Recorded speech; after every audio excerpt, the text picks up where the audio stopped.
Hyderabad metro phase 3 expansion. Telangana government Hyderabad metro phase 3లో భాగంగా హైదరాబాద్లోని ఆల్వాల్, మేడ్చల్, కీసర ప్రాంతాలకు మెట్రోని అందుబాటులోకి తీసుకుని రావాలని ప్లాన్ చేస్తుంది. దానికి సంబంధించి ఫీజిబిలిటీ రిపోర్ట్ని మరియు ఫండింగ్ పైన వర్క్ చేస్తున్నారు. ఇప్పటికే మెట్రో ఫేజ్ 2లో భాగంగా 76 కిలోమీటర్ల మెట్రో నెట్వర్క్ని అందుబాటులోకి తీసుకుని రాబోతున్నారు.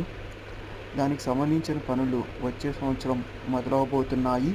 ఈ ఫేజ్ 2లో ఎల్బీ నగర్ నుండి హయత్ నగర్కి, నాగోల్ నుండి శంషాబాద్కి, ఎంజీబీఎస్ నుండి చాంద్రాయణ్ గుట్టకి, రాయదుర్గం నుండి నియోపోలిస్కి, మియాపూర్ నుండి పటాన్ చెరువు వరకు మెట్రో కారిడార్స్ని ఎక్స్టెండ్ చేస్తారు.